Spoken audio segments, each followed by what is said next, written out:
Hey guys, and welcome back to, I guess, what I could call the debut of the Barber Who Games Plays. So, you might be wondering why I'm starting a Let's Play series at episode 6. Well, I'll be back! I started this Let's Play back in 2015 under my old YouTube name and branding, back when I was going under the FrogsRule24 name and using the SSND Productions moniker. And yeah, the last part of this was released in 2015, 7 years ago, 7 or 6 years ago, something like that. And I guess I should explain what happened, because... So, when I first started this playthrough, I actually had recorded about 3 parts, or at least, little did I know, 5 parts. And I was in the middle of, when I started this playthrough, I had just gotten laid off from my job at the time. And I was in a pretty bad depression. I was doing Let's Plays somewhat regularly at the time, and I decided I'd record this game. It's a childhood favorite of mine. And I figured it would help me just kind of stay in a better place mentally for the time being. So I started recording it, and then during the progress of recording the actual gameplay, I ended up getting a new job. And it was going pretty well. I had finished recording the entire game it took me about I think I finished recording it right around the time I got the new job. And the thing was, it was a night shift job, and at the time, I didn't really know much about working the night shift, so I was very optimistic that I could still get it done, and that's why and I mentioned before, I had two parts that I had not uploaded from the original recording attempt. That's why the part previous of this is incredibly out of date, and I also sound like a massive hypocrite saying, oh, I'm going to get actually better at releasing this playthrough and such.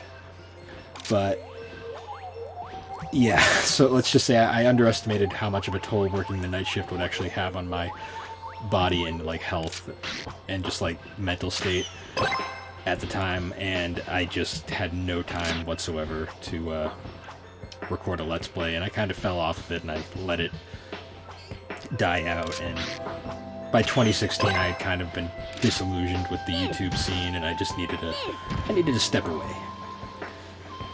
But around 2019, I actually had gotten big into the Instagram scene, and I've launched my Instagram blog, The Barber Who Games. And that kind of was the branding name that I adopted from there. And it grew pretty strong to the point where I now run that, and I have a podcast that I do called the Gaming and Collecting Podcast, which I eventually started uploading to this YouTube channel, which kind of gave me the itch to start Let's Playing again. And I've had these Let's Play files, like gameplay files, recorded for since 2015, and I figured I don't want to just let these go to waste. I did spend a good amount of time recording them, and I felt pretty good about finishing the game, so I kind of wanted to finish this Let's Play up. But to do that, I had to rebrand my entire YouTube channel to my new moniker, which is The Barber Who Games. And I've completely changed my entire style of everything since then. So it's going to be a bit of a jarring shift after Part 5 to Part 6, but that's beside the point. Everything's back. I'm back on day shift now at the current job. I mean, it's 2021, it's not the greatest. The world's not in the greatest shape, but we're going to move past that, and let's get back to Ape Escape 3 now that I've wasted about 4 minutes. If anyone is actually watching this, because who knows at this point. Last part was, 6 years ago. Anyways, Ape Escape 3 was actually one of my childhood favorites from way back. Like, this was probably 2006, I was still in, I want to say middle school? I might have just been starting middle school at the time, or I was just at the end of elementary school.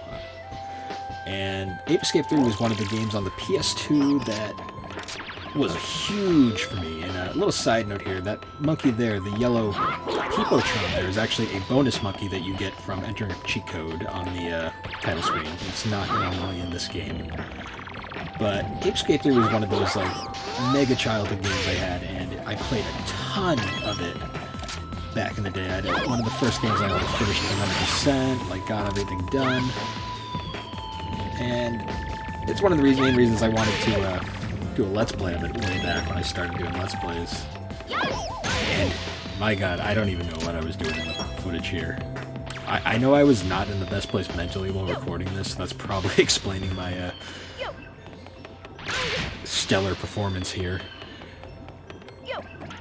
But Ape Escape 3 was the creation of Sony's in-house Japan studio, which sadly has actually closed its doors following the recording of this. Well, at the time of the recording of this part, at the time I did the Let's Play, and initially recorded the footage, they were still very healthy, one of Sony's biggest studios. But since then, they've actually closed down and been kind of consolidated. And ironically, this was the last official main series Ape Escape game ever released back when it came out in 06, I want to say. And what makes Ape Escape super interesting is its unique control scheme where the analog sticks are essentially used for just about everything, because the original Ape Escape on the PlayStation was intended to be like a showcase for the DualShock controller at the time. So it was pretty unique at the time. It's honestly one of the best platformers on the PlayStation 1. Now, Ape Escape 2, while a decent game, was kind of seen as inferior to it, even though it's honestly probably a better game, because it did actually expand the series quite a bit. Ape Escape 3, on the other hand, well, as much as I love it, it's my favorite in the series, kind of took a step back and played it a little bit more safe compared to what 2 was doing. But at the same time, it did also implement a lot of things that make it probably the best in the series, in my honest opinion. But the whole gist is basically a bunch of monkeys escape, you gotta go capture them using your various tools that you control using the DualShock controller. And the whole gimmick is you have to kind of like dodge monkey attacks, you want to stun them, and then you gotta catch them. And it's pretty much, it's kind of like a collectathon platformer, but with a bit more personality, I guess you could say. And control-wise, it's very smooth. The only few downsides is because the gameplay is entirely dedicated to the analog stick, the face buttons are used as hotkeys. And the hotkey, because those are used as hotkeys, they had to kind of work around where like other basic platforming controls would work. So the jump controls are actually the R1, I want to say, button, which works, although the jump is a bit stiff, but the platforming is designed around it.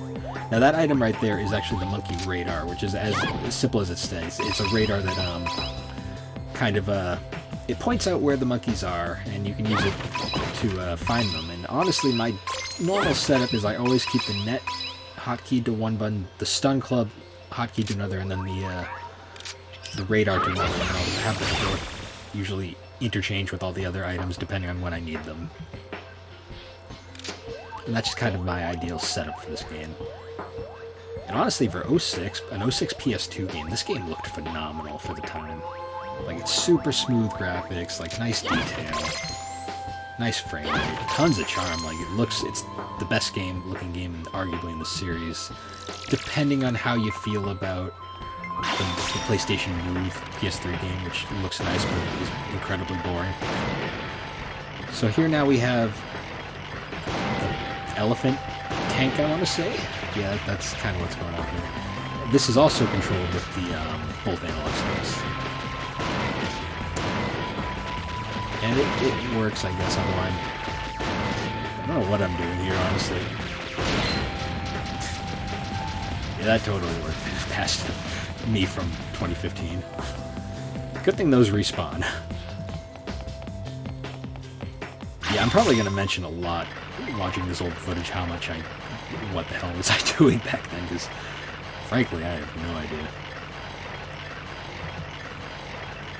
But yeah, what makes this game unique is how it finds different ways to use the DualShock controller, mostly for the analog sticks. And it's like, wow, that lasted long. I think I just rage quit here and just decided to use the stun club, which ended up working better in hindsight. I'm trying to remember. I believe at the time I was recording this, my DualShock I was using for my PS2 was on the fritz.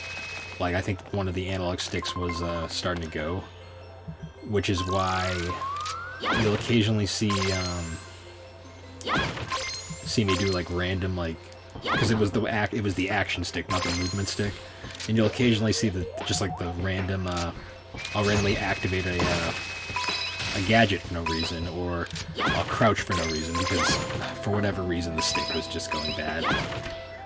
And I didn't catch it until about halfway through the playthrough, I'd say, because there's a point where it happens where like I get stuck in like an infinite loop of like I'm just in the stun club motion, and I didn't really know what to do, so I had to cut the episode when it happened. But and I had to get a new controller to finish. Ape Escape's interesting because I'd call it more of an intermediate platformer because it's not stupidly challenging like say like Jak 2 or something, or like technical like a Sly Cooper, but it's not the easiest platform ever, like, because it does have a bit of a challenge with having to like mix up the combat, and the controls too are a little. They take some getting used to, because once you figure them out, they're fine. It's more just getting the actual rhythm into it. Oh. The funnest part about this game is its massive amount of charm too. With all the monkeys are like super well hidden, and you got to really like look around for them. Especially this game with its whole movie theme, because every level is based off of a like different TV show or movies like spoof. So there's a ton of pop culture references, and one of the problems with like Ape Escape 1 and 2 to a lesser extent was a lot of the monkeys were all just the same, like the standard, the default design with the different colored pants for the different types of monkeys. And this one, they went all over the top, and each one has its own unique like personality and like design a lot of the time. And it's really fun to like look back on. But also, it's more creative when you're actually catching them, because then you get these different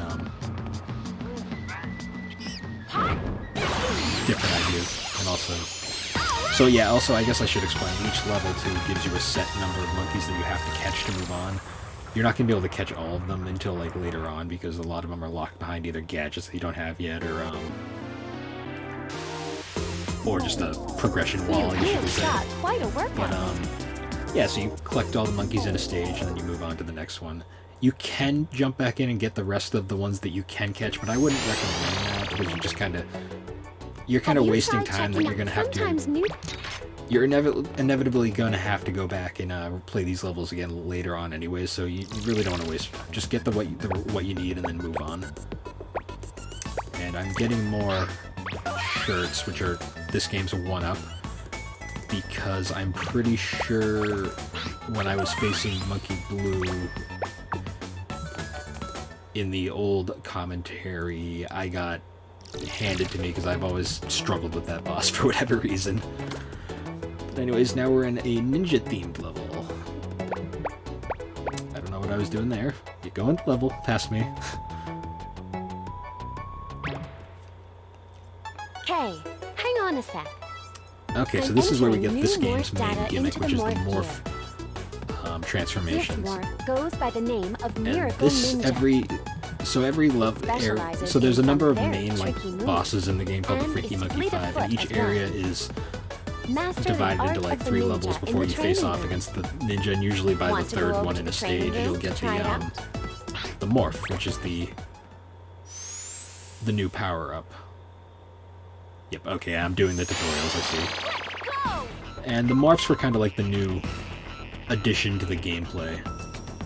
And basically, they give you some new attributes that you can do at any time during gameplay that help you get through levels.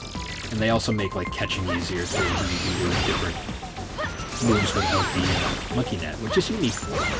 And it's fun. I mean, it gives a different challenge, and each one has its own unique attributes and strengths, and you can use them in different levels at different points too for different combat or catching advantages.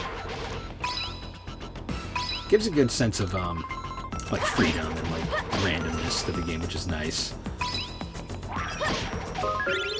God, I love the Ape Escape soundtracks too. They're super high energy and just nuts, and I love how they kind of like they'll change depending on like the area, and they always manage to fit at the same time.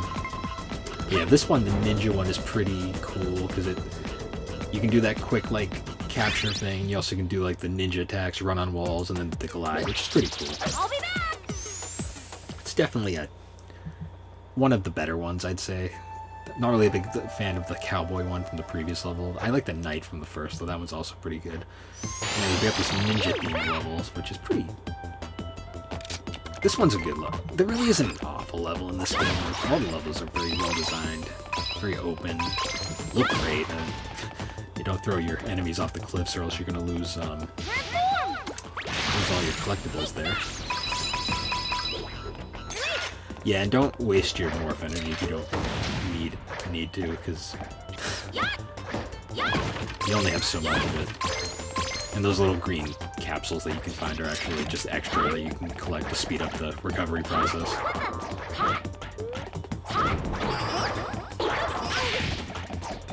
Also be wary that certain monkeys can steal your net, and if they steal your net, they can actually catch you. I should explain the different colored monkeys, though, because it is actually a pretty significant meaning. Yeah, the different colors are actually the different... Certain monkeys have different attributes. Like, the standard yellow ones, the yellow-pantsed monkeys are the generic, like, standard, like, the Goombas, I guess you could say, in this game. The teal-pantsed ones, the, like, light blue ones, they're shy and generally easier to catch, and you can very easily track them down. The dark blue ones are probably the most annoying. They run really fast and they're just a pain to catch. The white ones are the most unique because they're like blind as a bat, and you can if you're good enough at sneaking around, you can easily catch them like without a hassle. Although in the first game they were more alert, so they kind of changed that one up a bit. The red ones are annoying because they're just really strong and aggressive. The black pantsed ones they have machine guns, but they're terrible shots, so you just kind of have to be cautious around them. Oh yeah, you can also run across tight ropes with the ninja power too, which is cool. The green ones have like heavy arsenals. Yeah, there's a black pants one there. They usually have the Kamiya shades going on. And then I think that's all of them, unless I missed one. The greens have like full arsenal. Yeah, I believe I got them all. Yeah, so they have different attributes and just kind of adds some variety to the gameplays. Although the most common ones you'll see are the yellow pants ones.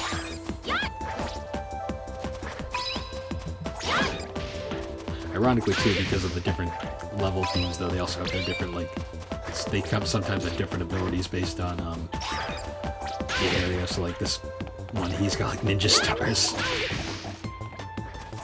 But like I was saying earlier, if they steal your net, they can actually catch you with it, and that'll be it'll kick you out of the level and have to restart, which is kind of amusing.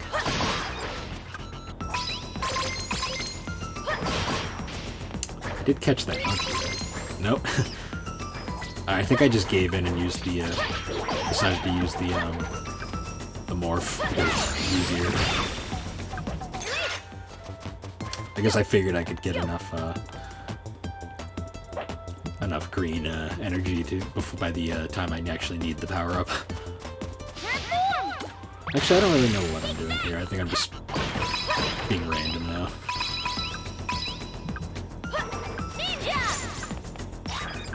I know the controller was screwing up. I'm not sure though when it's happening sometimes. I could also just be playing badly. That's always a possibility too. That wall run is convenient though, I will have to say. I'm sure that robot deserved that.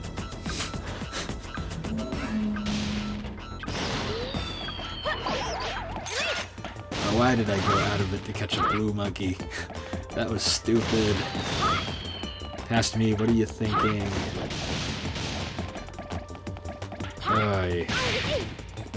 Yeah. Good one past me.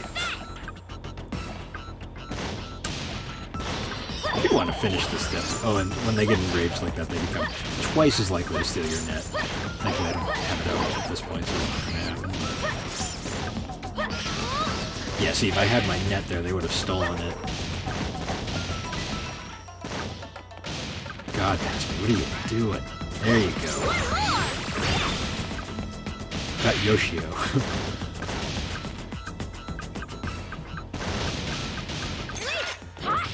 I wasted so much energy there. But it's alright. I'll survive.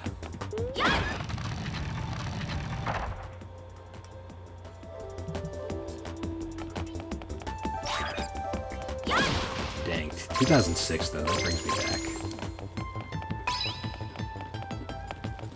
Yeah, I must have only been in middle school at the time.